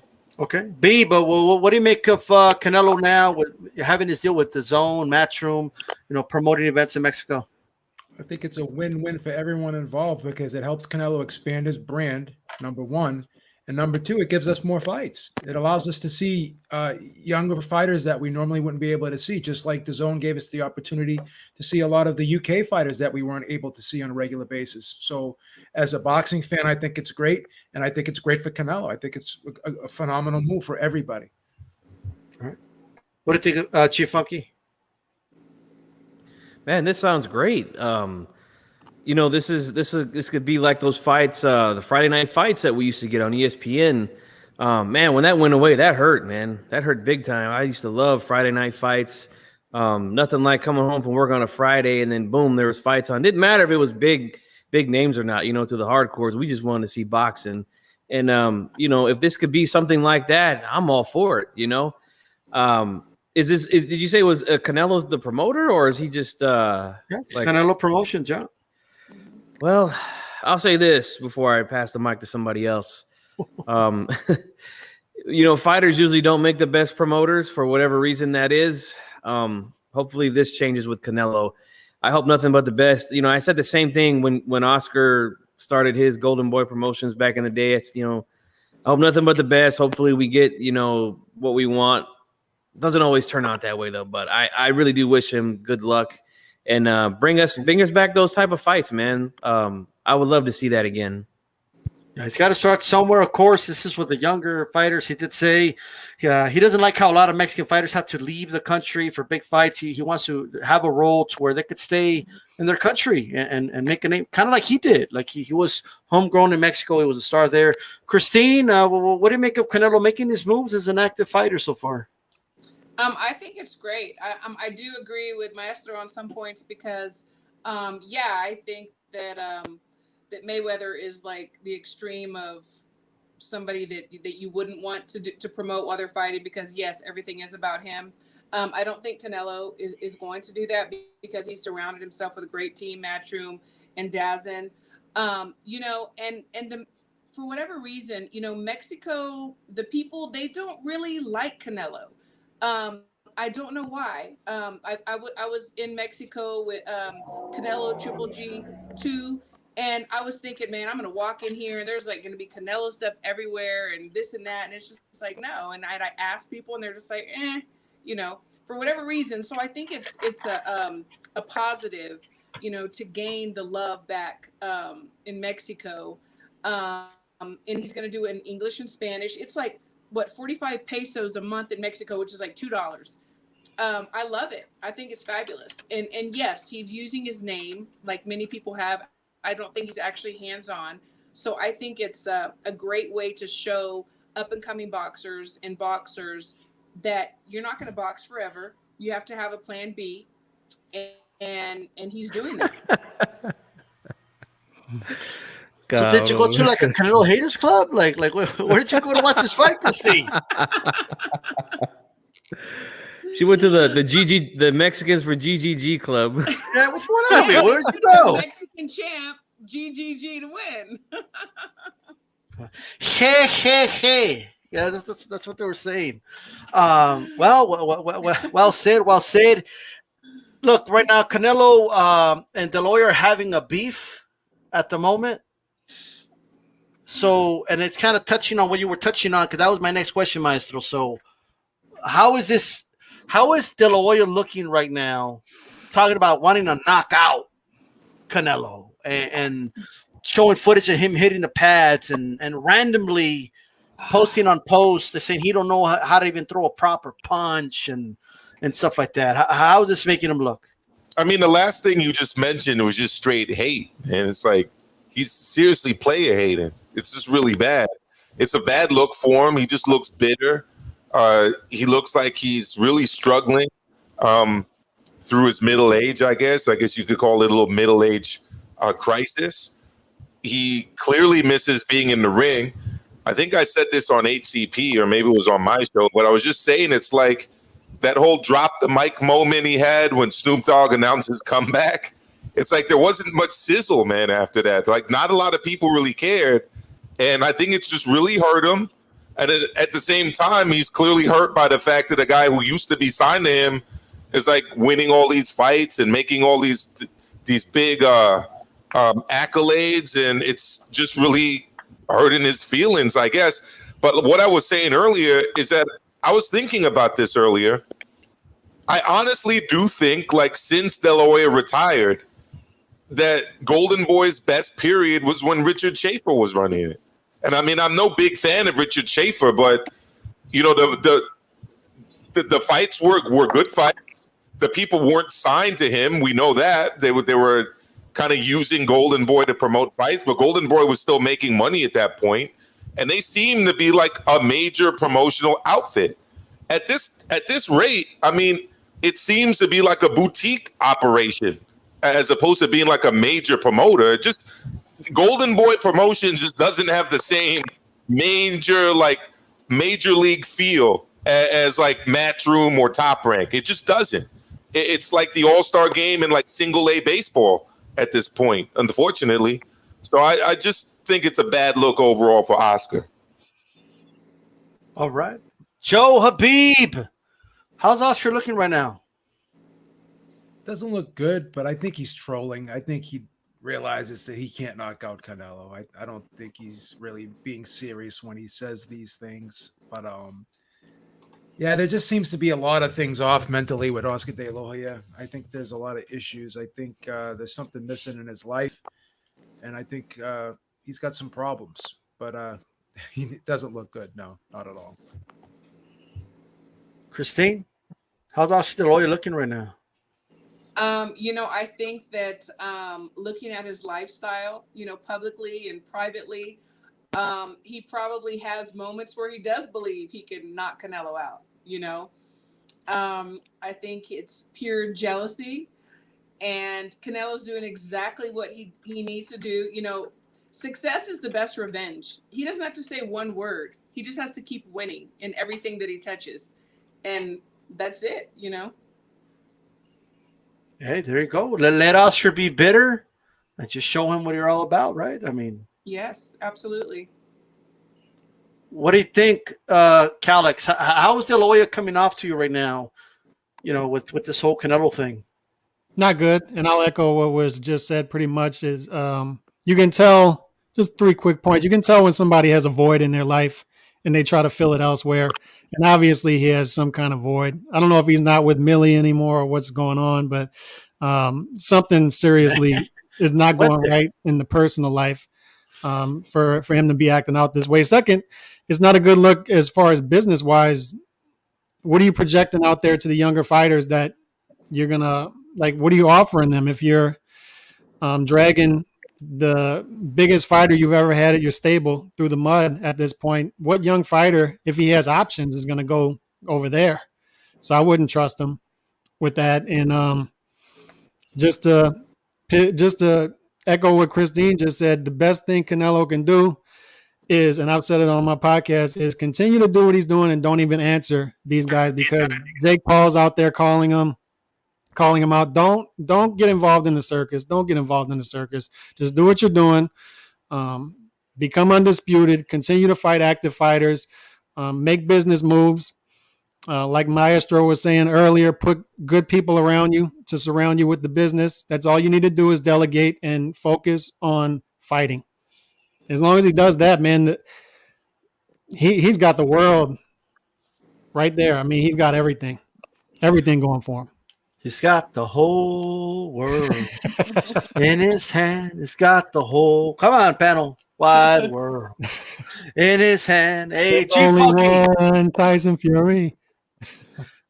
Yeah, he just ruined it. Let's see how he ruined the streamer. I'm gonna end the stream, guys. All right, but in all seriousness, G-Funky. What do you make of Oscar De La Hoya, man? I know we touched on a lot of it on it yesterday, but just really quick, how is making De La Hoya look? right now. Definitely not a good look. Pretending like he could beat up Canelo, or like he said, knock your fucking ass out. Nobody believes that but Oscar. And I think that's pretty typical of retired fighters. They think that they still got it. They think they can still get in there and fight with some of these dudes. But I mean, no. Look, I'm 37 years old, and I could feel it getting out of bed every morning. This guy's almost 50, so I know. Okay, let's not go there, Oscar. All right, but the thing with his promotion, it's seeming like it's on the decline, getting ready to crash and burn out. But it can be saved, I think, because he's got some good young fighters still signed under Goldenboy. He's still got Ryan Garcia, who's a big popular star, social media. He's got a pretty big following. I know in his last couple of fights, the fight he had against Fonseca, there was a pretty big crowd there at the Anaheim Honda Center. There was a limited crowd for his last fight with Luke Campbell, but there was they were there, they were loud. So we know he's got fans. Virgil Ortiz is another guy at 147 who I think has got real good potential of being a world champion and being a superstar fighter. He's even got other guys like Jojo Diaz, Joshua Franco at the lower weight classes. But if he just gets his shit together, leaves the líneas alone, maybe he could turn things around, but no more yayo, all right? No more yayo, and you'll be fine, bro, okay? I mean, There's only one De La Hoya. Hey, he better watch. I don't know how much longer he's going to keep Ryan Garcia, so we'll see. Go ahead, Maestro. No, I was just saying I wanted you to finish the line like you usually do with Tyson Fury, Drawing a line. So, but yeah, it's funny because, and I'm running out of time. I don't want to take credit. I don't want to take credit for this because I think it was either you or G Funky that said it. But does he not realize that Ryan Garcia is like very good friends with Canelo, and Canelo's like a mentor to him? I mean, they share the same fucking trainer. They train at the same place. Like, why is he talking smack about Canelo? Just off of business sense, it makes no sense. Hey, let's get to the nitty gritty, the whole enchilada. Because here's what I want to say. Okay, before I take it to the panel. A lot of us talk about, Goldenboy at one point. I mean, they were the main promotional company. They had an exclusive almost contact. At one point, HBO gave Goldenboy dates. Like, they didn't even have to have fights.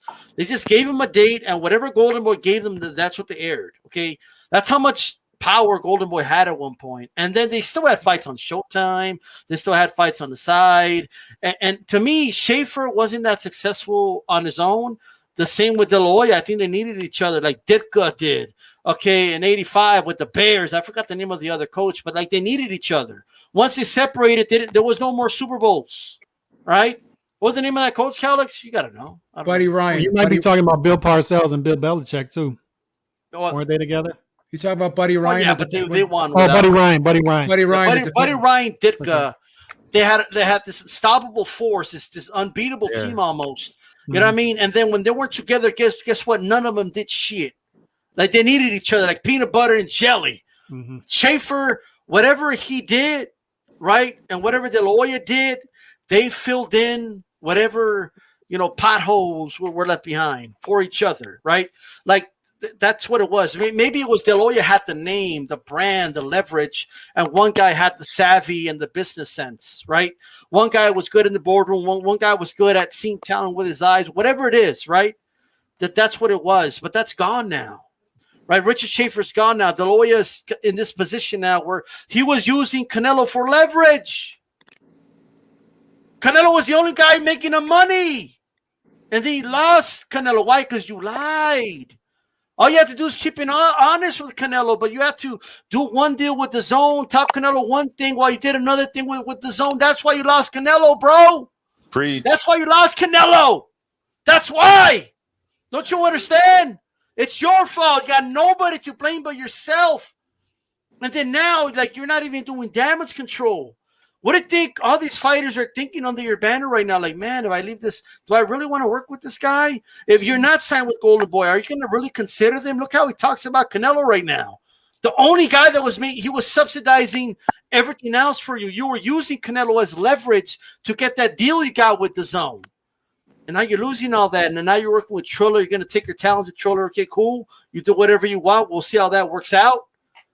Whatever void Goldenboy left behind, it seems to me like Canelo Promotions is going to fill in now. Now you got a younger cat called Saul Canelo Alvarez, who has a team behind him, has a coach, a trainer in Reynoso. He's mentoring fighters right now. He's involved in the sport. He lives in the gym. He lives, he breathes boxing. That's what Canelo lives and breathes in. You breathe in cocaine. All right? You drink alcohol. He drinks boxing. That's what he's doing, right? You get drunk and you go on your rants. And not because you got a six-pack again, all of a sudden you think you can take on Canelo. Oh, look at me. Let me do my – I got a six-pack, everybody. Canelo's got no boxing, no life. You snort life. All right? It's not even close. All the faults we saw with De La Hoya, everything. Oh, imagine if De La Hoya wasn't on cocaine and he wasn't getting drunk and wasn't wearing pantyhose and playing with spatulas. Can you just imagine? Well, we got it, ladies and gentlemen. His name's Saul Canelo Alvarez. And he's taking over. And he's got the leverage. Why wouldn't you want to partner up with Canelo? You got a team that's taking you see success. Look at Valdez, right? He's following that success. Why not? The guys that left him, like Neri. Look at what happened to Neri. I would have thought he was following your footsteps, Oscar, at this point. That's what's happening. And I don't want to hear, by the way, oh, De La Hoya, he has a right to his opinion. If he wants to say Canelo doesn't know how to throw a hook, he could say it. Well, first of all, nobody even believed that. And nobody take a comment like that serious. Okay?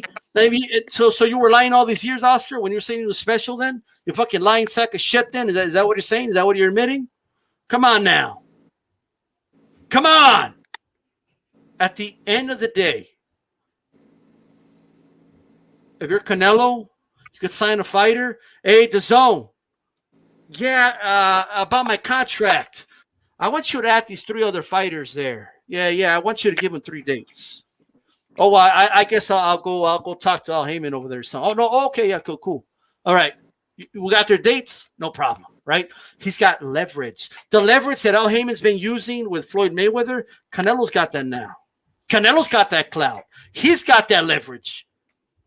Goldenboy Promotions ain't going to last, ladies and gentlemen. Anybody who can't see the sinking Titanic, I don't know what to tell you.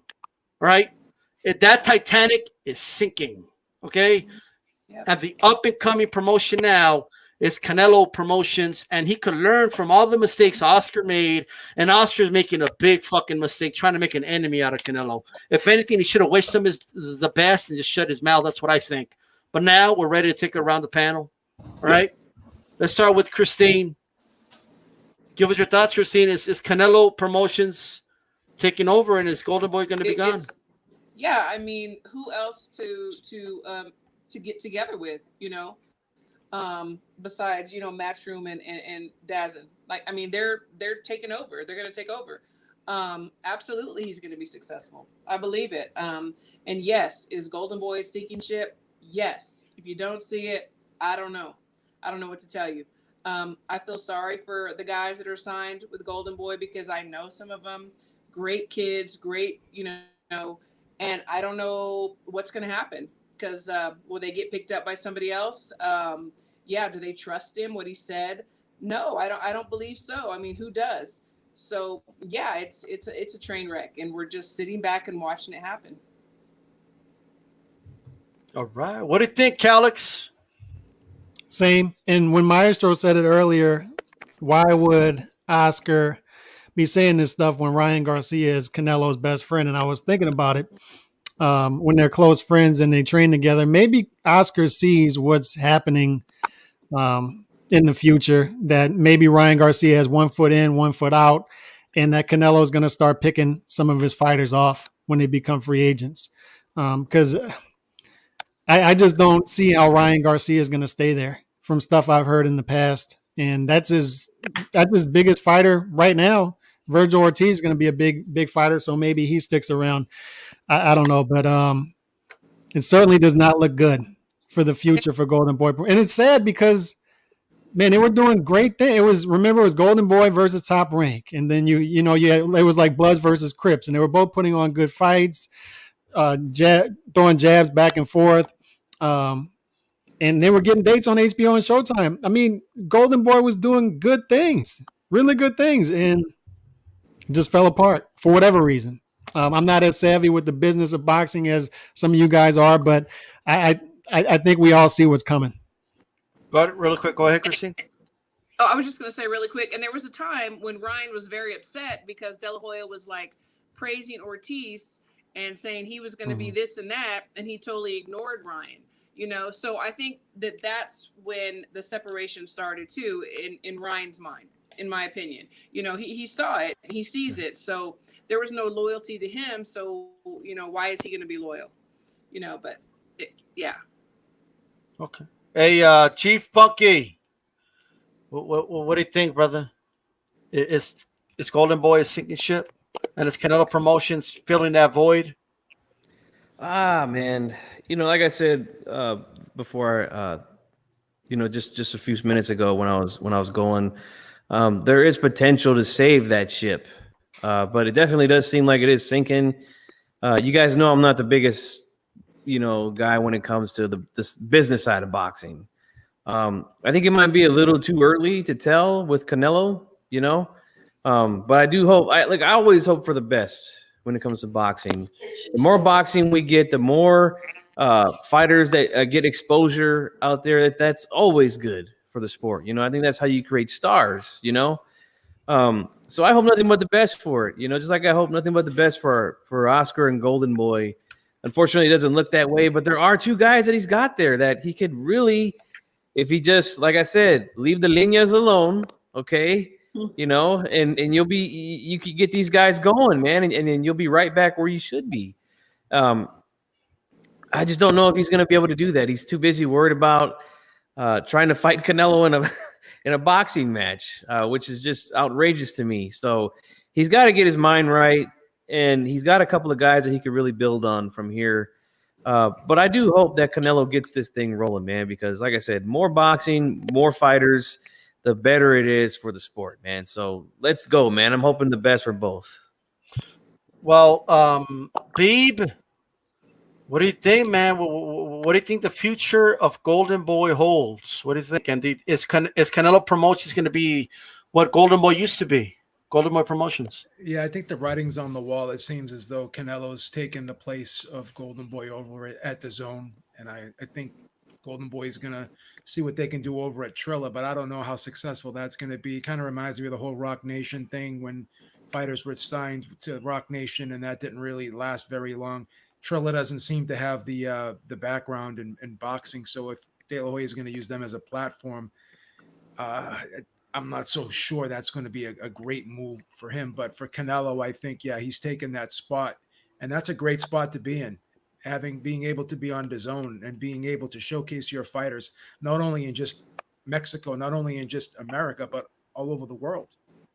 So I think that Canelo is on the up, and obviously Goldenboy seems to be on the down right now.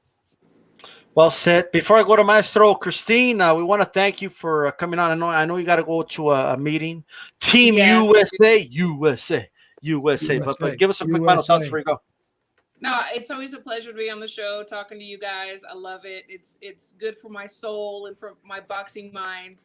I'm sorry I got a jet, but I do have an 8:00 meeting. My schedule is crazy, but I appreciate you so much. We appreciate your time. Have a good one, Christine. Hey, good to see you, Christine. Good night, Take Christine. care. Good night. Bye. Absolutely. Hey, everybody subscribe to In the Ring with Christine. Maestro, Cook, brother. Yeah, so do I think he's going to be the new De La Hoya, or do I think Canelo Promotions is going to be the new Goldenboy Promotions? I hope not. And I say I hope not because unlike what Oscar said when he came out, which was oh, we're not going to be like the other promoters. We work for the fighters. The fighters don't work for us. We're going to protect the fighters, and we're going to make sure that fighters don't get exploited anymore. Well, you know what? That was all bullshit. Now, I'm going to take you guys back to January 2017 when a judge dismissed Goldenboy's lawsuit against the PBC creator Al Heyman, and basically just threw the whole case out, said that it was a baseless lawsuit. I don't know if you guys remember, but he sued Al Heyman and the PBC for $300 million. I remember. It ended up blowing up right in his face. And what not enough people have talked about is the fact that through that evidence, or the rules of evidence where they have to disclose financials to show that PBC and whatnot had done them wrong, it came out that Goldenboy was paying its fighters a smaller percentage than any of the other fighters, fight promoters in boxing, Top Rank, and the other majors. So they've never done good by the fighters. I've said it before earlier that the time when I think they did the best was probably when Richard Schaefer was involved. And this is coming from someone who looked at Lions Promotion, Lennox Lewis, Prince Promotions, Prince Nazim Ahmed, two of my favorite fighters growing up. I was like, wow, this is great. These guys are running their own promotional companies. The difference there, though, was that they were running their own promotion for themselves. Oscar was running a boxing promotion company that was essentially exploiting the labor of the fighters that he swore to the public he would protect. And he did not do that. He did not do that, and it all came out in court. This $300 million lawsuit was dismissed, and it's been downhill since then. D-Style said it earlier. Canelo was keeping these motherfuckers afloat. Canelo was subsidizing shit. Canelo was like the big-time college football program at the Division I college that is subsidizing the water polo, the tennis, the golf team that don't make any money. That was him. He was the big-time college football program in the universe of DAZN and Goldenboy. Good for him that he left, and I just hope that Virgil Ortiz, Ryan Garcia, that they land with a promoter that's going to focus more on them than on himself. That's the thing. I mean, look, De La Hoya, man. Like right now, it's like he's coming back to boxing. He's almost 50 years old. I want people to understand this. And Babe, you said it earlier. I don't think the Triller deal is going to do anything for them. I think Triller's been lying to people. We just saw the Mayweather numbers. Ain't no way Jake Paul versus this Askren did more buys than Mayweather versus the more popular Logan Paul. There's just no way. I think Triller's lying about the numbers. They might have been lying about the Tyson Jones numbers, okay, or at least exaggerating them anyway. What's Triller really going to do for Goldenboy? Like, is really going to take Virgil Ortiz to Triller? No. For Snoop Dogg to call his fights? Is that what we're going to do? Yeah. They got Lampley now, bro. That's a game changer. Maybe. Well, Jake Paul also left Triller, and Mike Tyson and Roy Jones had both complained that they didn't get paid what they were owed for being on Triller. So you might be very right on that, D-Sal. I think you're actually correct. And also, I don't think the Teofimo numbers are going to be good. I just don't. I don't think they're going to be good. It's not a pay-per-view. Yeah, it's not a pay-per-view, man. That's for sure. Hey, B, but what do you think is I know you touched on it, but what's the outlook for the Triller deal with Goldenboy and De La Hoya? Doesn't look good, my friend. Just got to be honest. Doesn't look good. I have a job I had a job interview with Triller. I turned it down. I'm not going there. Well, yeah. It's not looking good at all. Stay on YouTube. Yeah. Anybody have anything else to add about this De La Hoya Canelo mess? No. I wish the best for everybody, man. Whatever happens, as long as we get good fights. Yep. I agree, Really especially the fighters, because it's the fighters that we all care about the most. And when a promoter's exploiting the fighters, that's like the worst thing. It's even worse when it's a former fighter who claims exploited by Bob Arum. It's like now you're doing to the fighter what you said Bob Arum was doing to you. It's ridiculous. Yeah. Hey, Maestro, go ahead and look at the private chat, brother, if you can.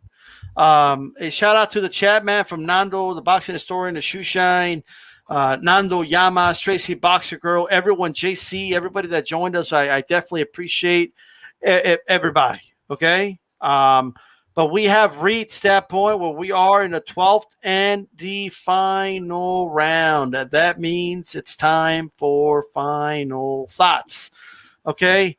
And with that said, remember, guys, the Cats and Shields fight. Okay. Cats, Curse, and Shields fighting. Calix, it's the 12th and final round. Touch gloves and give us your final thoughts, brother, and plug in whatever you want to plug in. I'm looking forward to Shakur Stevenson this weekend to be back in action. And this guy, Nakathila, man, he can bang a little bit. He's heavy with the right hand, so hasn't been in there with much competition, but the guy can punch.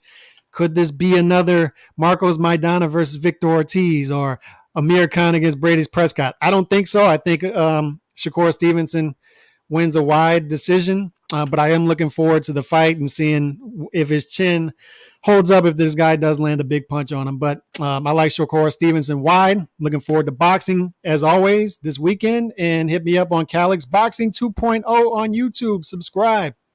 Peace. That's right. That's right. That's right. Make everybody subscribe to Calix Boxing and all that good stuff. Joe Habib from Ringside Reporter. Touch gloves. Give us your final thoughts, brother. Just want to congratulate Logan Paul for giving Floyd Mayweather his first loss. He's the new lineal pound-for-pound champ. So shout out to Logan Paul. We got a pretty interesting fight with Shakur Stevenson, as Calix said. Haven't seen him in a while, so looking forward to seeing Shakur Stevenson. And yeah, I think next week is it going to be an even better week, but we'll talk about that on the next show. So 50 and 1. 50 and 1. 50 and 1. Just, That's right. Yeah, absolutely, absolutely. Hey, Maestro, talk the final round. Touch gloves.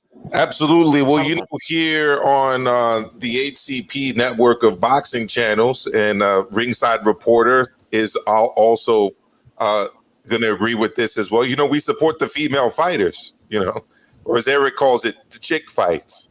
So, not this Eric, the other Eric Lorta. So, Joe knows what I'm talking about. We love Eric. We love him.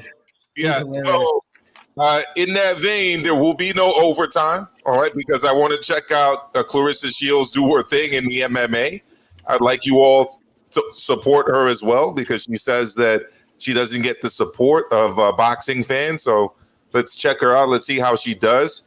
And we'll be back for Roundtable Overtime next Thursday in anticipation of the Teofimo Lopez George Kambosos Jr. Fight. And check me out Mondays with my partner Kenny T at 8 p.m. Eastern for Mano a Mano on my channel. Thank you very much. How do we watch Chief that Funky. Shield fight, by the way? I don't even know how I would watch that. On ESPN 2, bro. Chief Funky, it is okay. the 12th and final round. Give us your final thoughts, brother. Well, I'm touching gloves with everyone here. All right, it was a good fight. It was a good battle. I felt like I pulled through. I felt like I won. But yeah, man, I'm excited for this weekend as well. We get to see Shakur. Like I said, I really like the kid. Think he's very talented. And also young Xander Zayas, the other Puerto Rican kid that's fighting on that card. We've had him on HCP a couple times. Really good young kid. I feel like he's the guy that could be another guy at 147 that could bring that division back. That division right now is just dumpster juice, man. Bad division right now. And I'm hoping that the young guys coming up, like Ortiz, like Ennis, Xander Zayas, Abel Ramos, there's a few other out there as well. I'm hoping that these guys can change the way that it's going up there, because these dudes are just not doing shit. So, I'm excited to see the young kids go, and thank you guys for tuning in. Make sure you hit that like button and subscribe to everybody here. They all got channels, including mine. You see it right here in the background, G Funky Boxing here on YouTube, and we'll see you guys on the next one. Orale. Hey, everybody, I want to thank everybody, for showing up today. Great show. Next week's a big week for boxing. If you're a hardcore fan, you can't complain about fights next week. We got a lot of fights. We got a lot of fights, a lot of fights, a lot of fights. So everybody tune in for that. And then the coming weeks, man, all the way up to July, we're going to have a lot of great fights. So we look forward to having a great panel here. And shout out to everybody.